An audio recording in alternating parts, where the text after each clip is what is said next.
Hello, and welcome to episode 41 of Friends of the Show. I am Stephen W. Skinner, and this is a podcast where I get to know some of the nicest and funniest people from the internet. They are the Friends of the Show.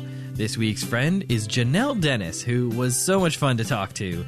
We talk about what it's like living in New York City, how an unexpected phone conversation with Justin Bieber led to her joining Twitter, and we have a lot of fun answering some great questions submitted by our listeners. Be sure to follow at FOTS Pod on Twitter to send your questions for a future guest. Now laugh along, won't you? It's Friends of the Show, episode 41, with Jhanelle Dennis.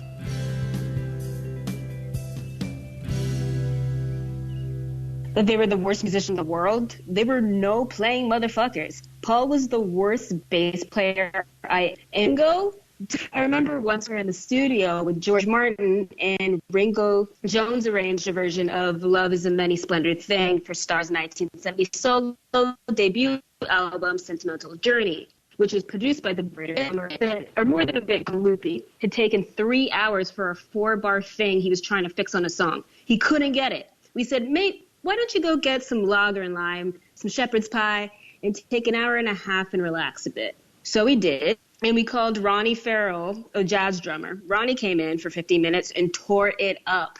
Ringo comes back and says, George, can you play back for me? So George did, and Ringo says, that didn't sound so bad. And I said, yeah, motherfucker, because it ain't you. Great guy, though. Quincy Jones.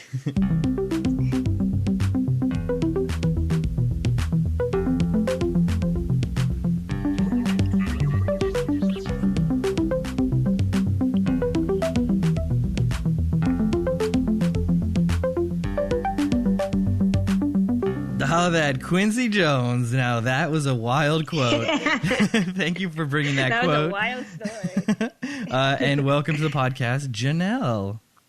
Ooh, thank you. Thanks, Steve. Thanks for having me. All right. And for the listeners, Jhanelle is a very funny and nice comedy performer. And I've seen her perform, and it was great. Great energy and very fun. Thank God. I'm very excited to learn more about her today. And yeah, so welcome to the show. Yeah, I'm so excited. I just love that you let me read that Quincy Jones quote, because that interview is insane.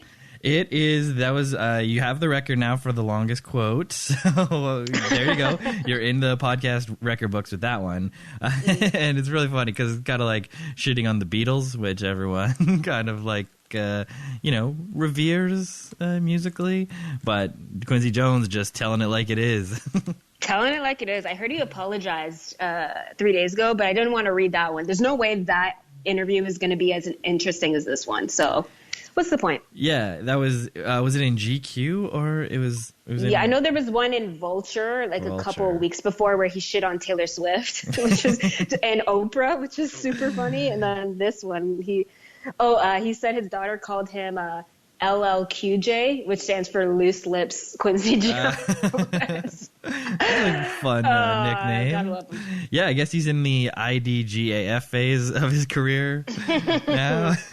So he doesn't GAAFs. Yeah, he doesn't GAFs.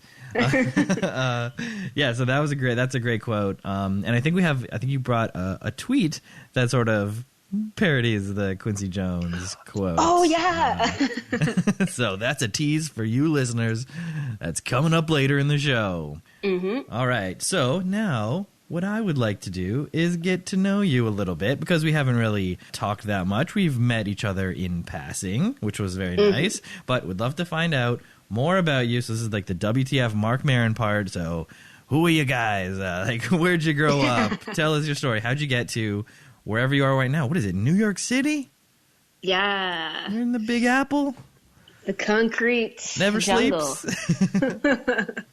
Yeah, never sleeps. I sleep a lot, though. I am narcolepsy. I think we skipped too far in the getting to know me part. Yeah, how I got here? I was born in Jamaica. All right. Island. Yeah, my family's from, Jamaicans will call it bush. So, the middle, not the coast. So the middle of Jamaica where it's, agricultural, not really the touristy, One Love Jamaican tourism commercial type Jamaica that people are used to seeing. Okay. So my family's from the middle of Jamaica, but I was born in Kingston because my mom worked in Kingston. So, and that is Jamaican Kingston city. is more the classic touristy edge coastal city, right? Kind of, like, definitely more than where my family's from. Like, when people visit Jamaica, they normally go to Montego Bay, Negril, all those places. Kingston is more like, university town, work town, that kind of stuff. Okay, so it's more real Jamaica, Midway. Yeah. So like, where I was born in Kingston was actually the same hospital that Sean Paul was born. Sean Paul. Sean Paul, Sean Paul. Yeah, it was the same hospital that he was born. And my mom and I moved when I was around maybe 2 years old. We moved to Canada because my grandpa had moved in the 80s, and he had just been like sending money back and letters. He worked for TTC. Okay. Shout out to him. He's dead now, R.I.P. But when he was alive, he was working for TTC in the booth, and he used to work as like in the booth at Ossington Station. So now when I go to Comedy Bar, it's like a little, shout out to him. He used to bring me in the booth, let me rip the tickets for people. TTC didn't care. Good times. That's so great. Yeah, well, shout out for sure. And Ossington Station, right near Comedy Bar. Classic Toronto location. Very cool. Yeah, I also have a deep family connection to TTC. My grandfather drove for TTC, and my uncle recently retired. Yeah, and they both went all the way through retirement. And he got when my uncle retired, he got this gold stamp thing that they used to click the tickets or whatever. And they gave him a gold one. What? Yeah, it's so cool. Very neat. I want one of those. Retirement thing. A lot of people get a gold watch or whatever. I guess TTC people, you get the gold stamp. Yeah. Well, my grandpa died, so he didn't get a chance to get that. Not to guilt you. Right. Into anything. Oh, so he didn't make it. I'm sorry to hear that, but TTC was great. Okay, so then you made it to Toronto. They sent enough money. So that's a classic immigration story. That's a classic thing. You send the money back and then bring them over. Yeah. So me and my mom came over. We were living in the West End maybe for a little hot minute around Ossington area. But then my mom moved to Scarborough, which I guess for the listeners that don't know Toronto that well, Scarborough is kind of like the outskirts, suburbs, eastern Toronto. It used to not even be considered a part of Toronto until they made it the mega city. Mega city. Yeah, mega city. Now it's part of the GTA. Yeah. So then I just grew up pretty much my whole life in Scarborough, which the perception of Scarborough to a lot of people in Toronto is that it's a rough place. I now living in New York, I kind of compare Scarborough to Brooklyn. Well, minus the gentrification, but Scarborough is the Brooklyn of Toronto, I think. Well, Scarborough's older Brooklyn, 80s Brooklyn or something. Yeah, like Jay-Z, Marcy Projects Brooklyn. In Scarborough, I grew up there, and then so I've been living with my mom this whole entire time, throughout my 20s, until about 2 years ago. No, 1 year. So until January 2017, and I moved to New York to go back to school. Yeah. I can't believe that shit. Proud of you. You got to do it. You got to get educated. Yeah. And so you're taking HR? What are you taking? I'm doing a Master's of Science in HR Management and Development, and I love it. My reasoning behind it, I applied to a bunch of schools. NYU was one of them, but I applied to schools in Chicago, across the over into the UK and London. Ooh. And just NYU made the most. Well, I didn't even expect to get into NYU. First off, I got into NYU, and it's a 9-hour drive from Toronto, 1 hour flight, so much closer than London. Yeah. And a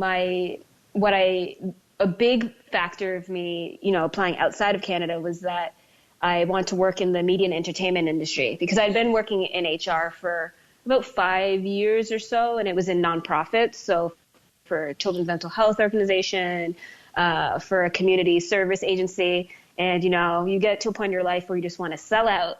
Yeah, you've given back. Sounds like you've given back a lot. Yeah, now you want to go where the money is. Yeah, and I went straight to the city where, NBC, Viacom, HBO, Rockefeller Plaza. Yeah. Times Square. My school is actually right next door to HBO, so every time I get out of the subway, I look at HBO and I hear the bum, bum, bum, bum, ba-dum, ba-dum, ba-dum, That's cool. ba-dum, ba-dum, ba-dum, whoop. And you just see Larry David walking around? Yeah. Like the cast of Game of Thrones. Handing in an assignment late. Well, that's pretty cool. So now you're in New York, yeah, the big city. So how have you adjusted? So it's been a year, you're saying? Have you hardened up? Like, what are some hardships that you've had to deal with? Oh, yeah, you gotta harden up. I'd say getting used to the subway is one of them. Mm-hmm. Because in Toronto, for the past few years, I've been driving around, and you feel it's just a whole different vibe when you can get from point A to point B, just on your own. Like, traffic is a factor, obviously, but you know that once you leave your house, you're going to end up in a parking lot or somewhere nearby. You don't have to rely on, well, now here in New York, like switching a million trains and crazy scenarios on the subway. Yeah, that's what I'm interested in, those crazy subway scenarios. Tell us about it. You getting great performances from like those performance people? Are you getting like weirdos manspreading all over the place? Like what's going on? Oh, I'm getting all of that. So performances at least twice a day, so morning and evening. And they're actually really great. Like, there's a guy, I think this guy was homeless, but he was singing, I think it was the Commodore's Easy Live Sunday Morning, which kind of didn't make sense because it was Saturday night. So he's a little early. Probably doesn't have calendar. He's checking. But he was great. And then the dancers I love. But the thing is, I try to be cool about those kind of things. You know how people just sit there and, admire the performances going on. But at the same time, like if I'm listening to a podcast or a song and then all of a sudden someone comes with their big boombox and this whole thing, and now I feel like I'm starting to get jaded, and I hate that.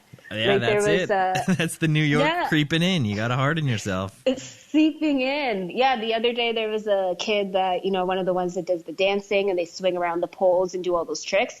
This kid didn't really have that many tricks, so I'm already a little bit biased at that point. But he was so close to me. Like his legs, when he was swinging around the pole, were around about an inch, well, in my head, like an inch from my face. And so I was just so scared that he was going to kick me in the face. And then, what if somebody gives him $1 for that? Yeah. He's like, I can do better. Like a bruised eye. He kicks him out a little further. Besides face kicking, I've already had subway injuries. Like I've been, there was one Monday where a guy was carrying his bike and the bike wheel hit me in the cheek. No, like it's so dirty too. Duh. Yeah.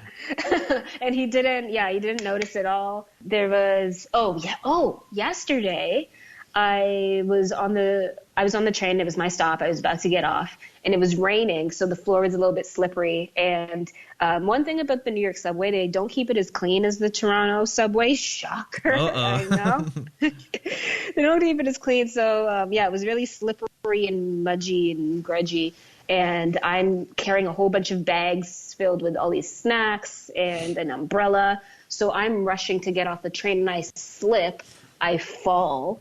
And I feel both of my hands are filled with bags. So I have nothing to break my fall with. So I just feel my elbow and my forearm make direct contact with a baby in a stroller. No. A peaceful baby in a stroller. And so as soon as I hit, the baby just starts screaming. Like, the mom is freaking out. The mom's like, oh my God, and trying like tending to the baby. And then there's so much going on. And I'm just like, I don't even know what to do. And then there are these like two like teen kids, and they saw everything happen. And they are trying so hard to hold in their laughter. You remember the Fergie national anthem and how the basketball players, they looked like Jimmy Kimmel and Chance the Rapper and Steph Curry. They were trying so hard, but then they just started losing it, and they're like dying. And the door opened, so I didn't want to miss my stop. Like I couldn't miss my stop, and there's nothing I could do realistically. Yeah. So I just go, oh my God, I'm so sorry, oh my God, and the mom's just like the mom doesn't even know what to do at this point. She's like, so I'm like, I'm so sorry, oh my God, I'm so sorry, and then I just got off the train. Just surreptitiously backed in as the doors closed. Like, see ya. Yeah, you know what it was like? It was, do you watch Seinfeld? Or did you watch Seinfeld, I mean? Yes. So you remember the scene when Kramer is trying to find a seat on the subway? That was me, but trying to get off the subway. Just slipping and sliding. Making babies cry. People are laughing at me. I get off. But the thing, I did realize that I think I lost, because I had a big 7-Eleven bag with all these snacks, and it was almost overflowing. When I got home, I couldn't find one of my stuffed cookies. It was like a icing cookie sandwich. Okay. And I bought 2, and there was only 1 in there. So I think that one of the cookies, maybe was a casualty in this freak accident. I think the baby took the cookie, yeah. Oh, if the baby took the cookie, that would be such a beautiful ending to the story. Because then I'd actually feel better. Yeah. You just hope that they gave the baby the cookie. You would find it later, and you're like, oh, what's this cookie? And he's like, I better get something out of this. But I guess it's like a New York baby. He probably is like, yeah, I got punched in the face when I was just a baby riding the subway, so I've seen it all. I've seen it all. Classic. So now I think we're all caught up. You're in New York City, and we know your heritage, your Jamaican heritage, and I wonder if any of that will come into play in your story entitled New Roommates, eh? Yeah. Well, just spoiler alert, no, it does. Actually, yeah, maybe it does a little bit. Maybe it does. The only one way to find out. Yeah, so you want me to tell my story now? Hit us with this tale of intrigue. Okay, this tale of intrigue starts in New York City. It's 2017, around Thanksgiving, which is November because Americans are weird and they don't have Thanksgiving in October when it should be. So it was around Thanksgiving, and my mom is here to visit. My mom, a very nice Jamaican lady. So yes, the Jamaican did. I knew it. Was incorporated. Very nice Jamaican lady. Her name's Hope. Shout out. Yeah, she's a very anxious person, so the name also kind of doesn't make sense. But she was visiting me, and she was helping clean up my room. I just moved into a new place in September, deeper in Brooklyn than I already was. My first place was in Brooklyn by the Barclays Center, and so my new place was a bit farther than that, different area. And so my mom's visiting, and she's helping clean up. She's doing my laundry because I'm a grown adult that is approaching 30. Well, that's very classic mom stuff, though, right? Yeah. Probably at that point just can't help herself but to do laundry and tidy up. Yeah, and I can't help her either. So it's perfect relationship. So she's, getting stuff together, doing my laundry. And leading up to this, I'd say maybe for a few weeks, we had noticed there were some visitors, if you will, some New York classic visitors, some new roommates that don't pay rent. If you were for listeners, if you're catching my drift, I'm talking about mice. He's talking about mice. Yeah, not rats. Though. Not rats. That's okay. Yeah, a lot of people have rats. I'm Little like, whoa, smaller. no way. Yeah, I mean, we've all seen it. We've what is it? Pizza Rat. That guy's out there. He's a New York guy. Yeah. Shower Rat is the new one. Have you seen that guy? I haven't. No, I haven't heard of Shower Rat. Oh, Shower Rat's great. So it's a little video of a rat in maybe like the sewer or something, but he's like lathering himself up with soap, and he's showering. He's like showering just like a human. He like lifts his arm and gets under his armpit, and he does his face and stuff. And yeah, they're calling him Shower Rat, and yeah, it's a meme. So shout out.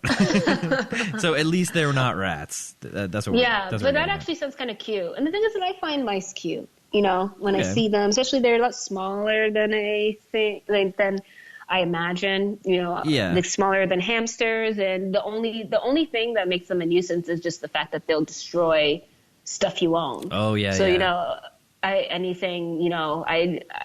keep snacks and stuff. So even I had a little mini O. Henry bar. I think that's also exclusively Canadian thing. O. Henry, the best chocolate ever invented. Oh, and you had smuggled it across the border. Yeah, you had a stash. Yeah, I had a little mini O. Henry in my purse. I remember waking up and seeing one of the little guys. I heard a... Oh, no. So oh, God. And I woke up and I'm like, there's no way. I heard it coming from like an area of a chair where my purse was sitting on. So I had an umbrella on my bed as my weapon. And I took and I smashed my purse. So I had to see the little Tom. Was Tom the mouse out of Jerry, or was Jerry the mouse? Oh, yeah. I guess it was. What was it? I think it was Jerry. I think Jerry's the mouse. Jerry's the mouse. Tom's the cat. Yeah. Yeah, so little Jerry jumps out, and then the next day I went to go inspect, and it was just no sign of chocolate to be found, not even a crumb, just shredded up wrapper. And this had been going on for a few weeks, just anything, like even in my backpack, if I had a little granola bar or a trail mix, it would be done. Like they were on top of it. No stone left unturned when it comes to little food around the house. Yeah, they were. Yeah, I don't even know. They had some kind of system, some setup. They were working shifts. I don't know. So when my mom came, we'd already, made sure that there was nothing to sustain them around. We'd already set up stuff and, traps, all that good stuff. And so my mom's doing my laundry, and she asked me out of nowhere, she goes, Jhanelle, why are you doing this? And I go, what? She goes, why are you cutting a hole in the crotch lining of all your underwears?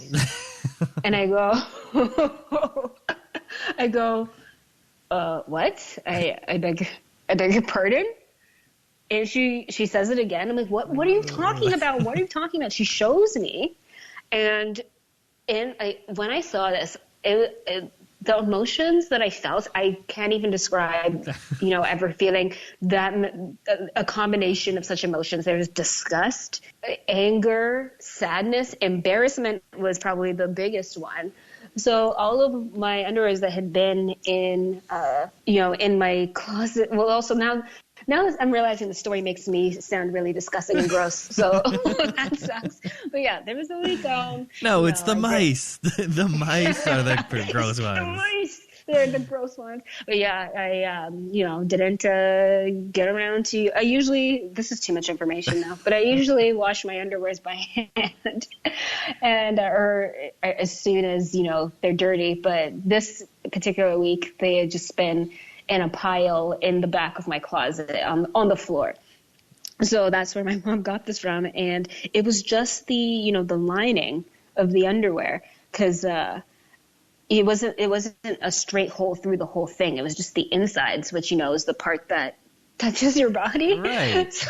Yeah, I don't know. What do you think the mice cut it out and took it back to their nest because it's good nest material? You know what? I never thought about that. The nesting, yeah, that probably is. Yeah, nest. Yeah, probably for the nest. But see, I wish I had you there in the moment because to explain it to your mom. We're like, listen, the lining is good for the nest. It's soft, easy to chew out, makes Very sense soft, to me. it's cotton. We only buy underwear from Licenza and Levian Rose, so it's good quality. That's the good stuff. Yeah, but it actually was the good stuff, because instead of having you around, I had Reddit and Quora. Okay. And just Google Yahoo Answers, and it's probably the most embarrassing and humbling experience to type into Google. I used incognito. Obviously. Type into Google, do mice eat dirty underwears? Or why do mice like dirty underwears? Yeah. And got some answers of other people saying, yes, they love it. Oh. Because if the bodily excretions, this is so gross. Yeah, it's some let's say pheromones, leftover pheromones. Yeah, and also I'm a woman. We have natural, cervical. It's a self-cleaning oven inside of us. So there's some science sometimes in there. So they can sense it, they can seek it out, just like the O. Henry bars. It's like same thing to them. Oh God, caramel. Yeah, yeah. They loved it. They ate that right up. Something, because apparently there's salts in that kind of fluid or bodily so stuff. It's like a salty snack. Yeah, so even some people were saying that they're even attracted to sweat. I'm like, what are these? Are they a girl reading a Cosmo mag? Make sure you come from the gym. Don't shower right away, because girls love it. So yeah, they like the sugars and the salts and the proteins. Wow, that is that are in incredibly these things. Interesting. I never would have thought. Like the O. Henry bar, yes, the granola bar for sure, but I never would have thought undies, underwear. Yeah. And, you know what? You're right. It is very, very interesting, very fascinating. But when it's happening to you, I get the combination of emotions that you were feeling. And questioning, like you needed answers. You had to go to be like, I need to know. Yeah, I need to know. And when I found out, I was so disgusted. So I'm like, wow, nothing is safe. And then immediately, the good thing about this is that I got a bit for my stand-up out of it. It's probably one of the only things that people after my set will come up to me and they remember it, or they'll say, you know what, like, I liked your, or like, says, they'll be like, oh, the mouse thing though, that was, you have to talk more about that. Right. And I'm like, oh God, so. It really strikes a chord with people. So yeah, if any listeners have had this experience, reach out, let us know. Terrifying thing though, to think that, because I wear underwear and when I'm going to sleep, and I remember how I woke up to the O. Henry being eaten. Now we know that the underwears are also another type of O. Henry. How do I know? It's just that adds a whole layer of creepiness that I was not even thinking of. But yeah, that would be geez. So what's the status now? Ooh, I'm glad you asked. So I went back home to Toronto for Christmas, holidays, New Year's and all that. When I came back, ever since then, not a sign anywhere. No one has seen it. My roommates haven't. I haven't. No droppings, no leftovers. They're completely gone. We beefed up the whole security with the traps and those ultrasonic things cool. are supposed to, they're supposed to emit like that's something some to kind keep them of away. Wave that they hate. Yeah. So I guess that's working. Yeah. I guess it's working. Like, not a single sign, and it's been now it's the end of February. It's been at least 2 months, where back in those days you'd see a sign a couple times a day, or you'd see something. Right. So, and I've had, cookies and stuff in my room, chocolate bars, and hasn't been touched at all. So they're gone. The long nightmare has ended. See you later, mice. Well, what a happy ending, because that doesn't always happen. People are just like, yeah, it's just we've reached an agreement where I just live with it. Yeah, just snuggle with them, invite them over. Yeah. All right. Well, thank you very much for sharing that lovely story and interesting story. So now we get into talking Twitter. All right. So I have looked and done some internet research, and it seems like you have been on Twitter since June 2009. were you always telling jokes, or what were you doing in those early days of Twitter? Well, I was trying.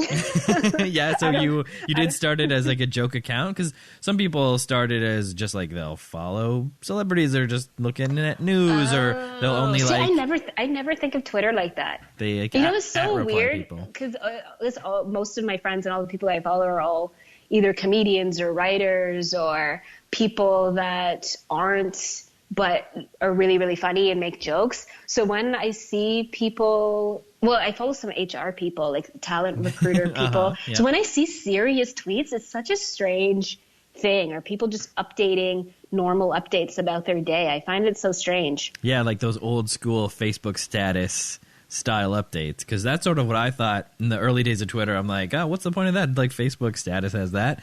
It's just a bunch of Facebook statuses, but it's so much more. But yeah, it's interesting to, like, how different people and different businesses use it. Like, we're mostly in joke Twitter, but yeah, there's serious Twitter, all these different like weird groups within Twitter, and that's what makes it pretty it's so interesting. So yeah, June 2009. That's what it says.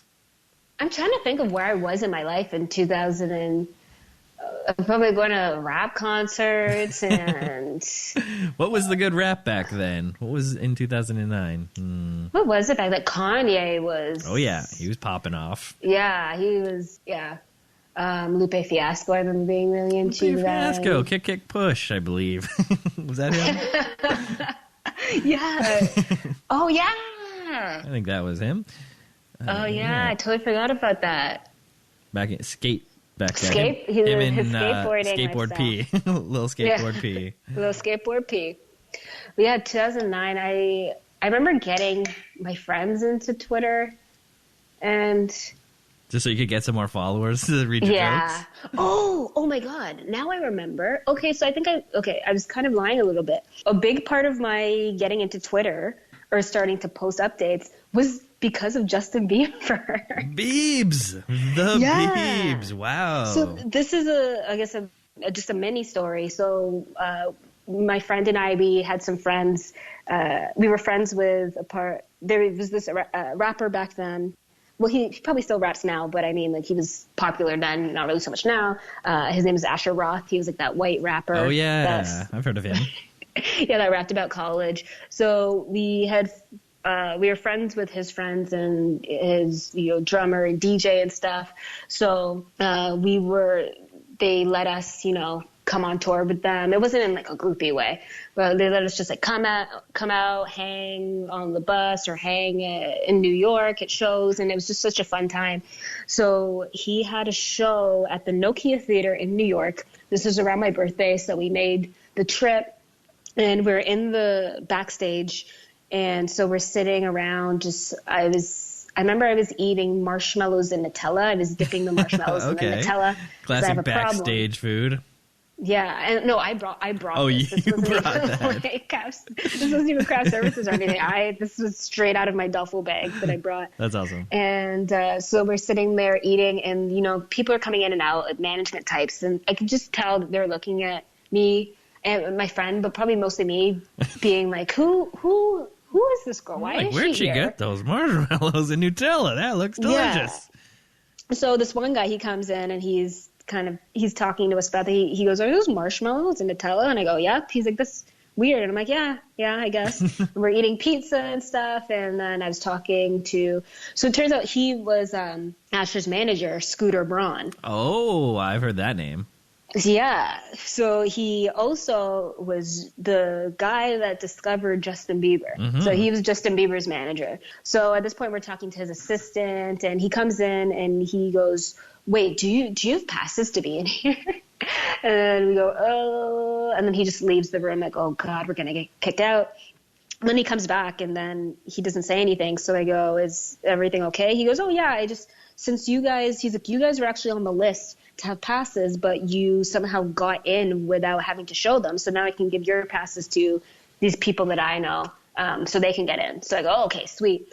And so we're talking, and he's like, well, where are you from? And we go, Canada. He's like, have you heard of someone named Justin Bieber? And at this point I had.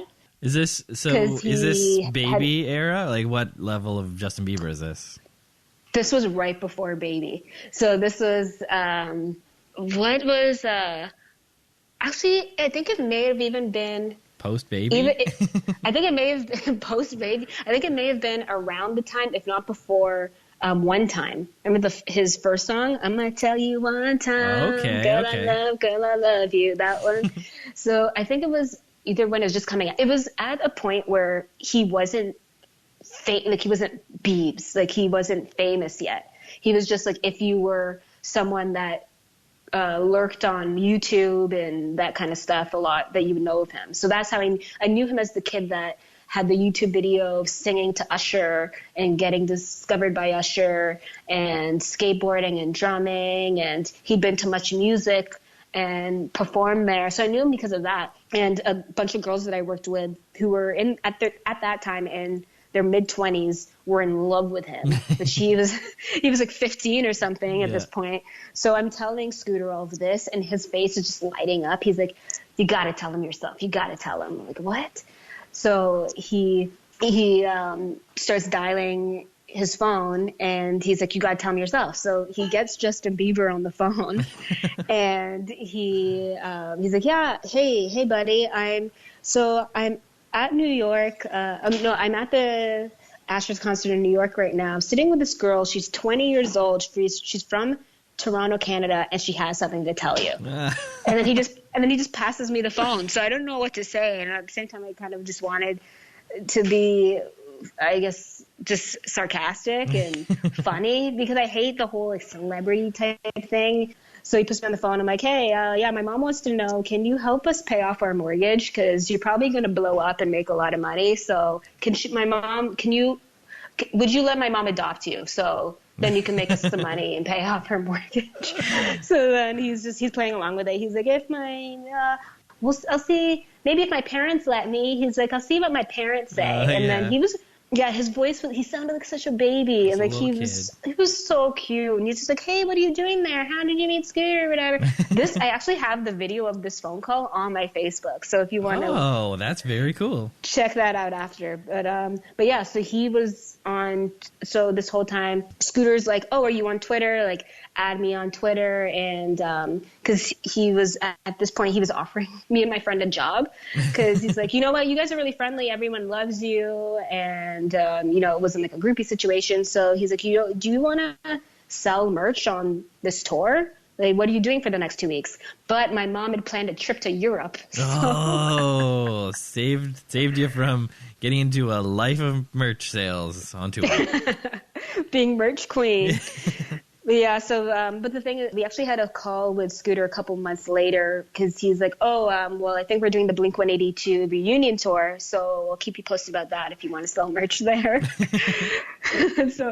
that didn't end up panning out. But yeah, so I ended up starting Twitter, and like when I followed Justin Bieber, he followed me like right back, and then all the people in that crew followed me back. So then after getting that Justin Bieber follow, just all these floods of young girls started following me, because I guess maybe it was easier back then to just find who would follow somebody else. So these girls were just following me just because he followed me. Yeah, it's really like crazy fan worship stuff. Yeah, and they would send me tweets and be like, oh, do you work with Justin? Or like, why does he follow you? Or why does he all of these other people, his management and all these other people, the assistant follows you. Yeah. So, and then people would come up with their own like conspiracy theories and talk to each other about me on Twitter, be like, I'm pretty sure, I think she's probably, his assistant. She's probably Justin's assistant because she's Canadian. And it was crazy. That's crazy. But yeah, that kind of got me having a little bit more fun with Twitter, because I would just be logging in and reading all this, and then feeling the pressure was on, because I'm like, now all these people are following me, so I have to say something. Mm-hmm, mm-hmm. And you have been saying things ever since. Yeah, and I probably lost almost all of those followers. I don't think they like my tweets. None of them follow you anymore? The Biebs doesn't follow you? Justin still follows me, but he wouldn't be able to pick me out of a lineup. But definitely doesn't know. Hey, whatever. That's still pretty cool, I'd say. Shout out to the Biebs. Great. Yeah, shout out to him. Well, that was a great side tangent that we got to there. So let's skip ahead with this talking Twitter section. Have you ever had any interesting or fun interactions, other than that one, I guess, with a celebrity or brand? Oh, yeah. So ones I can remember, Pharoah Monk, you know, the wow, wow, wow, wow sound that says, shut the fuck up, that sound. Yeah. Bum, bum, bum, bum. Wow, wow, wow. So I think I mentioned his name or something for some reason, or I said something. Oh, no, I think I had a tweet back in the day that was, it was a tweet that I liked that was like, play it again, Sam, for old time's sake. And it was, attention, please, this shit here feels like the whole entire world collapsed, motherfucker. But no, that was Busta. But it was something, I don't remember what the tweet was, but Pharoah Monk liked it. And that just made me really happy because I didn't even know that he had Twitter. So I'm like, wow, he's on Twitter and he knows of me. And his name's Urgent. I guess you spelled his name right because it's spelled like Monche or something. Yeah, yeah. So I don't even know if I don't know if I've ever pronounced it right. Who knows I think so. Okay, that's pretty cool. But other than that, my more exciting ones have been, you know, complaining about brands. Yeah, brands. I had a back and forth with Toaster Strudel. Oh, Toaster Struds. Yeah, the Toaster Struds a couple years ago. So I'm a big Toaster Strudel fan. If you are listening and you think Pop-Tarts are better, you can go walk into traffic. And don't at me. Don't at me. So the Toaster Strudel. So I have a specific process for eating my Toaster Strudel, and that's I have 2 strudels. And so with the icing, my first strudel will be the sacrifice strudel. So it'll be the Jesus strudel where I eat it without any icing, just plain. And it still tastes good because it's a strudel and not a Pop-Tart. And the second strudel is like the return, you know, the 3 days. Whether you're religious or not, it's the return ultimate salvation strudel where it has 2 packets of icing because 1 packet isn't enough, and we all know this. If you like toaster strudel, you know, and you have a sweet tooth, you know one packet is not enough. So I always put 2 on 1. But there was I bought this 1 box of strudels, and every packet of icing was an illusion. There was no icing. There was no icing in these packets. It was there was icing on the outside, so it stuck to the right.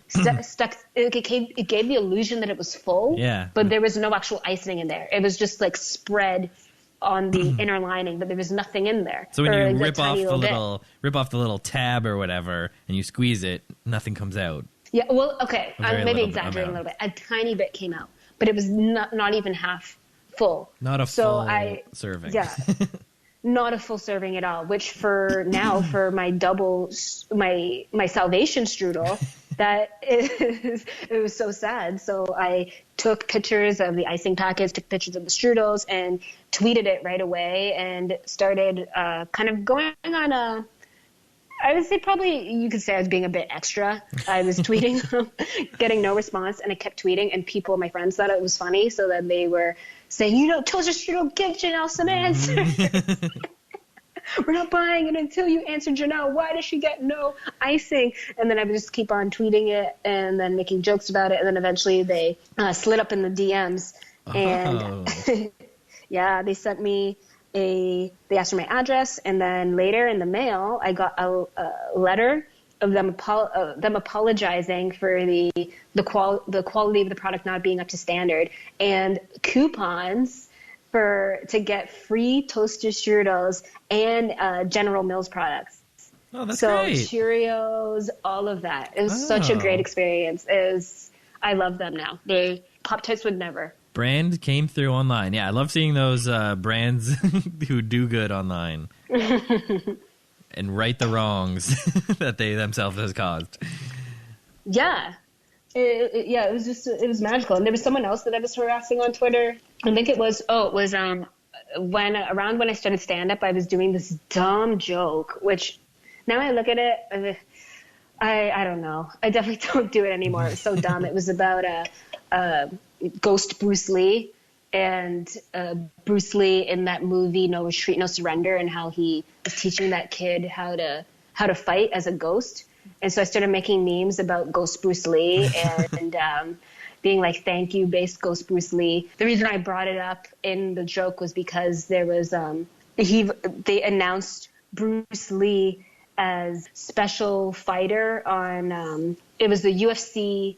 It was some UFC video game. I forget which one it was. Okay. But they announced their mystery fighter was Bruce Lee. So then I was tweeting them incessantly being like, how is this your mystery fighter? He is dead. He is a ghost. and I started doing jokes about this and sending them memes. I mean, like, when are you guys going to acknowledge that he's a ghost? When are you guys going to acknowledge me? Why are you ghosting me? And they never, I'm like, I'm giving you guys so much free publicity talking about this game. And then they ghosted you? Yeah, they ghosted me for real. So never heard from them again. Maybe I'll hit them up. Be like a you up kind of text. Remember me. Raising from the dead. All right, well, I got one more question before we get into the tweets. And that would be, who would be your ultimate dream follow back? Now, for this question, I'm talking any person, real or fictional, living or dead.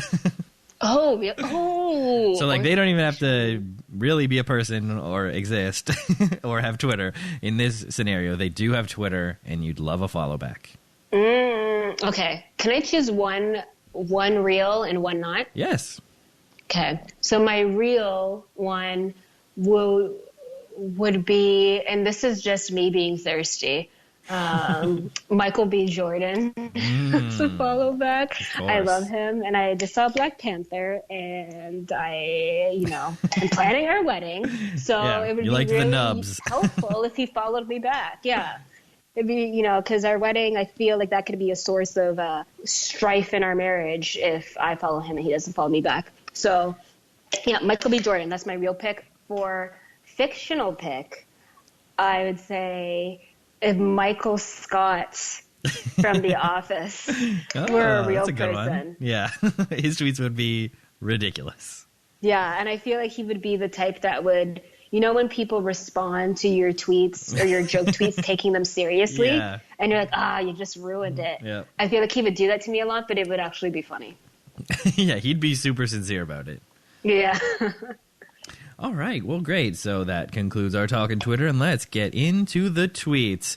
So you have selected one of your own tweets to share with us.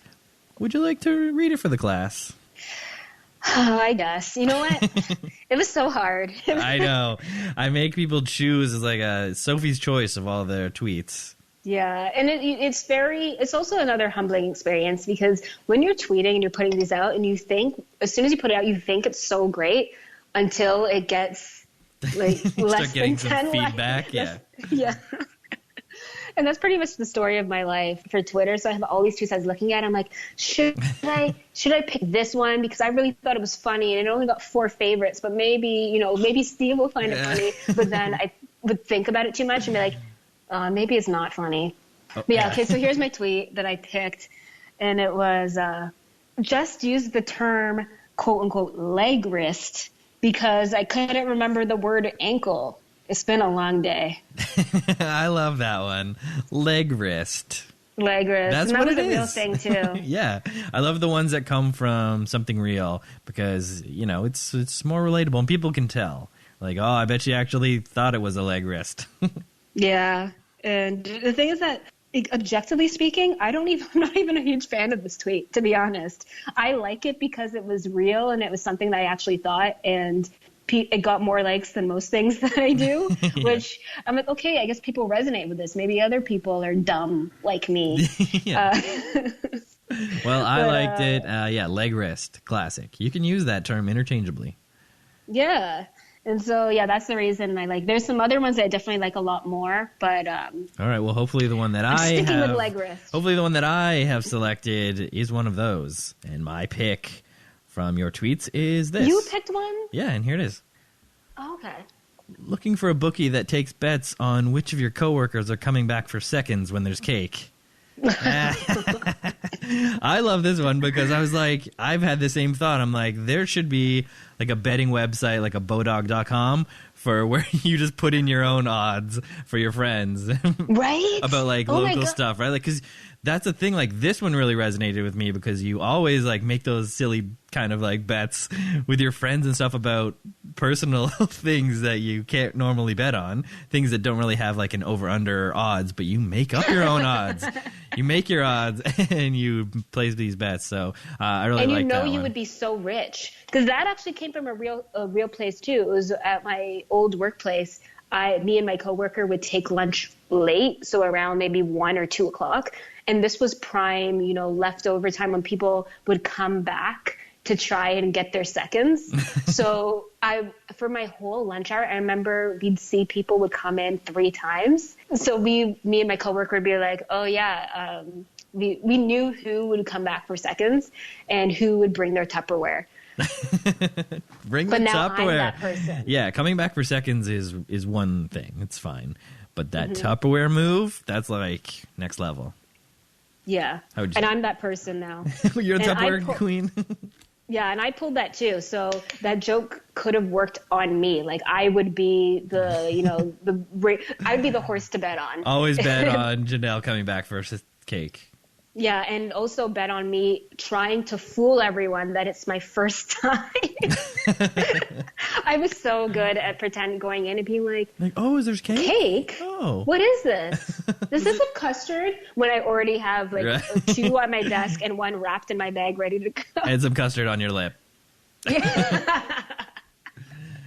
Oh, all right, well, I love that one, and everyone should be following Jhanelle and her handle at Jhanelle Dennis on Twitter. So you're like me, you're a real name person, because a lot of people are fake names or cartoon AVIs. So yeah, you're really owning it. You're being a real person online. What do you feel about that? I love that you brought that up. Do you have another one where you troll people anonymously? This one you keep clean? Or you just like put it all out there? Yeah, it's actually Ghost Bruce Lee. Okay, so with the name thing, I feel this is I don't believe in horoscopes, but anyone who's ever horoscope analyzed me and found out that I have a Capricorn moon, it's very kind of, I like to keep this sounds so disgusting. I like to keep my brands consistent.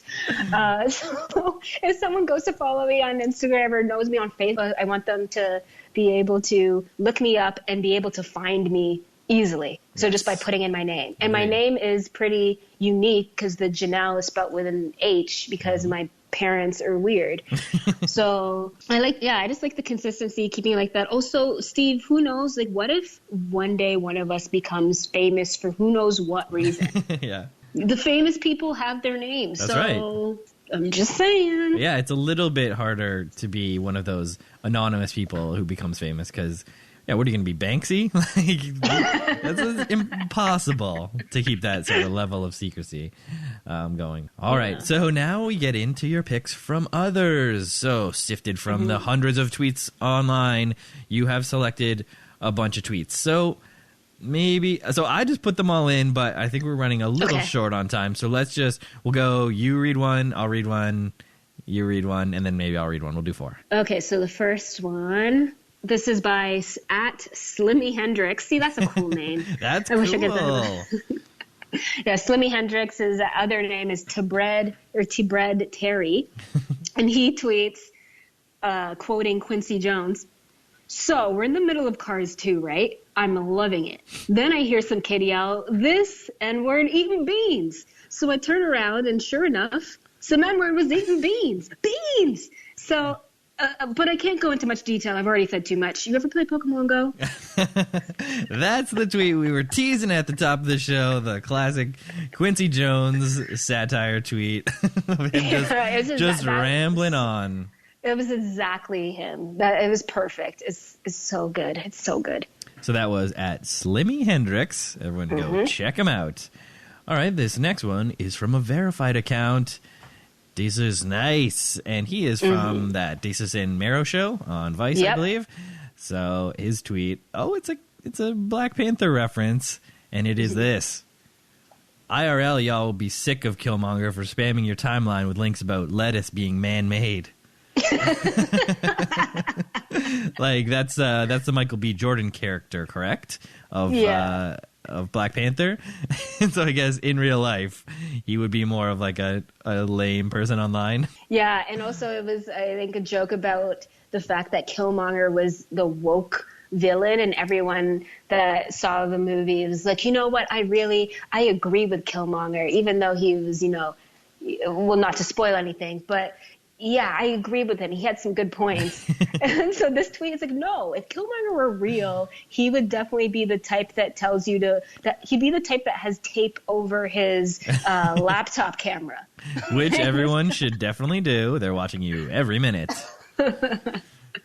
So great take. I love that one. Yeah, if anyone goes to look at that tweet, go read the thread. The thread is just people adding more jokes or more things that Killmonger would be, and it's so funny. Like one guy says that Killmonger would be the type to try and sell you essential oils Nice. and warn you about your Pinot gun being calcified. So it seems like that would probably spawn some sort of a Twitter parody account, right? Like woke Killmonger or something, right? Like emo Kylo Ren. All right. Yeah, okay, so tweet number 3 is by a user who goes by Blacks. Her name is Black Suede Pumps. That's BLAAK, Suede Pumps. And her sub-name is Eagles Super Bowl Lil Champs Bitch. With Eagles emojis. So her tweet goes, so I found out that for the past 6 months, my uncle has been going to funerals to go to the repast after for food. He doesn't know these people. He looks in the death notices in the paper. Oh my God. And then she quotes them and goes, some people just have the spirit of grief in their graves. That last part is what really gets you. Yeah, like he's defending himself and just saying, look, the food tastes better with grief in it. Yeah, the suffering is a seasoning. Yeah, sadness. You can really taste the sadness. And I will share the last tweet. It is from Josh Gondelman. Our good pal Josh Gondelman. He's great at Josh Gondelman. Shout out to him and his pug. So his tweet is, if we're being honest, more Instagram stories should end. I guess you had to be there. That's so true, and that's why every Instagram story sucks, even mine. But you got to put them out there, right? It's just part of what happens now. Oh yeah, Josh Gondelman, very funny stand-up comedian. If you very get funny, he nicest guy on the planet. So nice. Yeah, he does those pep talks every once in a while on Twitter, which are very cool. He used to do that Modern Seinfeld account that blew up and took off. That was his first sort of like huge Are you thing. serious? That's him? Yeah, it was him and another guy, and then they don't do it anymore, but they like wrote a book together. Seinfeld 2000.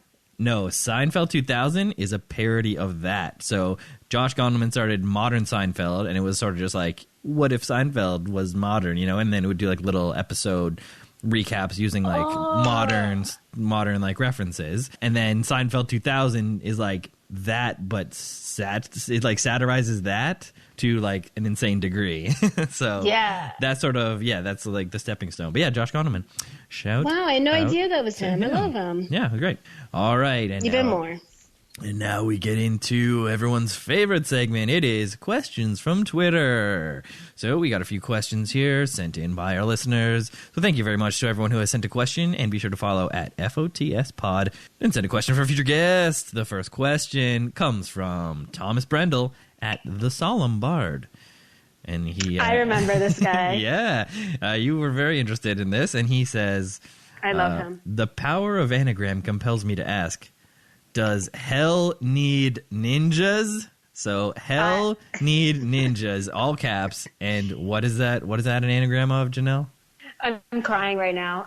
It's an anagram of my name, Jhanelle Dennis, with the H. You never. You know how long?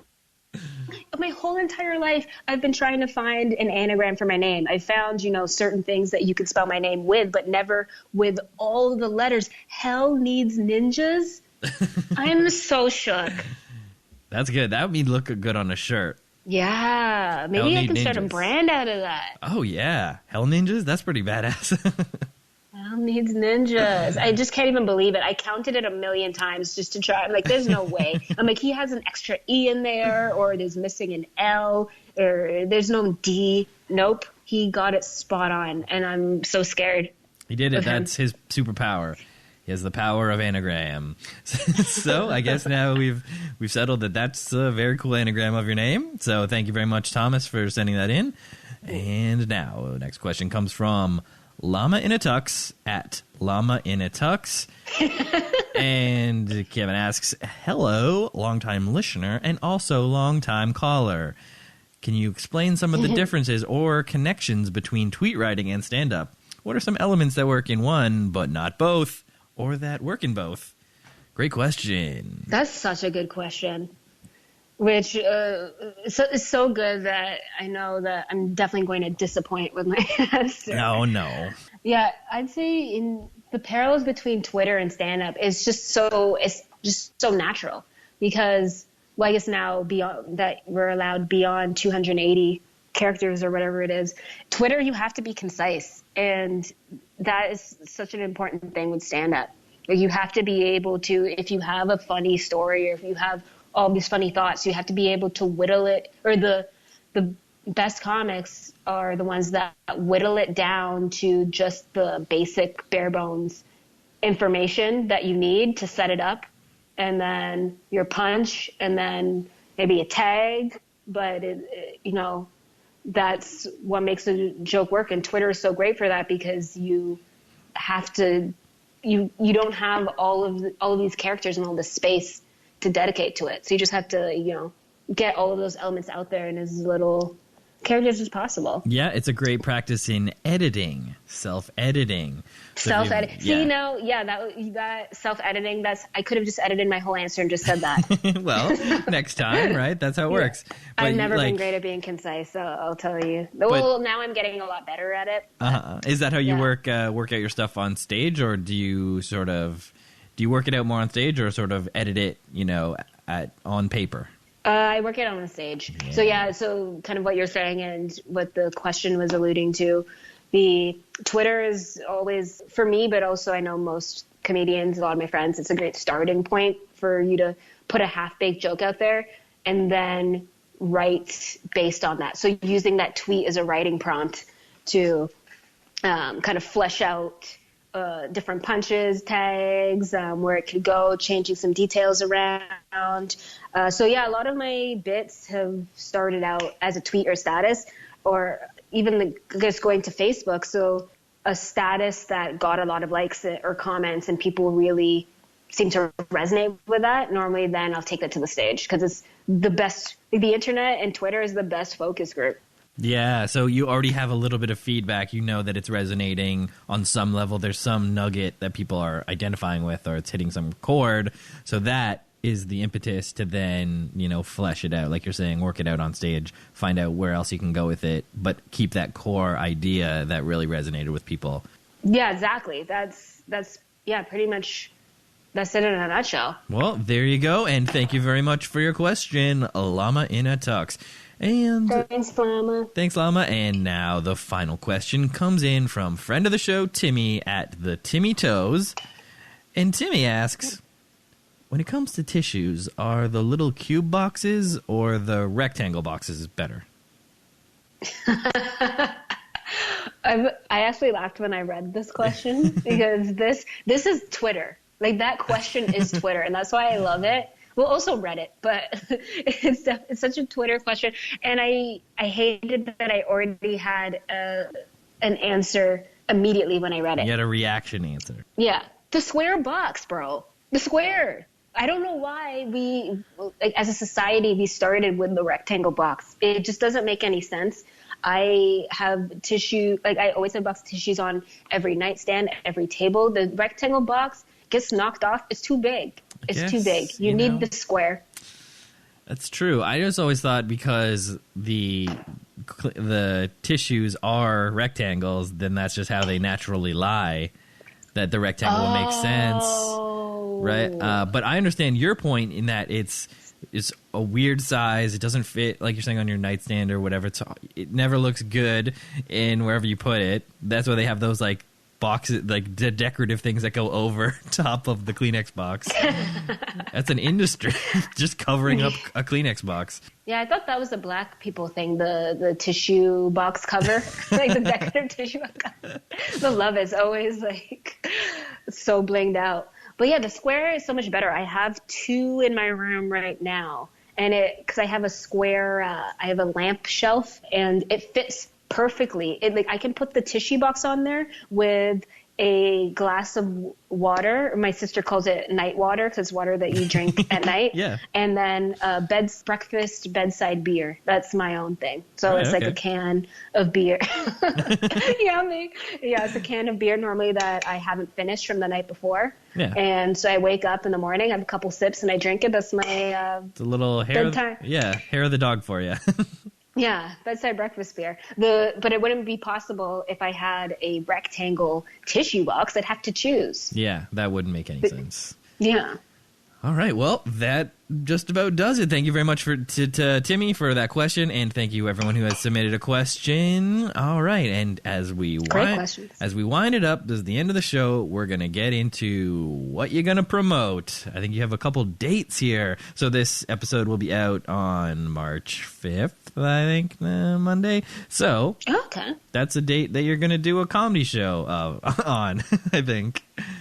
Okay, yeah, perfect timing. Yeah, March 5th, if you're in New York City, come out to New York Comedy Club, 7 p.m. I'll be one of the acts, but the lineup is insane. It's a bunch of Canadians. It's a show with Comedy Records and Interrobang. So that weekend, I'm going to be back in Toronto. So Friday, March 9th at 9:30, rap battles at the Great Hall. It's normally a comedy bar, and so it'll be a crazy time. Very cool. The last thing, this is already too much. Yeah, I have a show in Toronto called IRL, #IRL. And it's just a show where my favorite stand-up comedians tell jokes based on their tweets. So pretty much like that question we just answered. And Steve, you should do the show sometime. Oh, jeez. You're very sweet. And I love that show. It's such a cool idea that people are bringing their online personas to the stage in a really direct way. Like you put up screenshots of like Instagrams and their tweets and even Facebook stuff.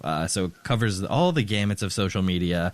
And yeah, it's a really, really great premise for a show and very cool. All the best folks have been on it, and I believe friend of the show Isabel Zatun has also been on it. We love Isabel. Yeah, she's a monster. She's a monster on Twitter. She's one of the people, because a lot of the people that I have on the show, I like to focus on how little love we get for the audience to laugh, because people online laugh. But Isabel actually has many followers and so many likes. But yeah, she's amazing. Yep, but yeah, the IRL show. Steve, you should definitely be on. I don't know why I haven't had you on earlier, but yeah.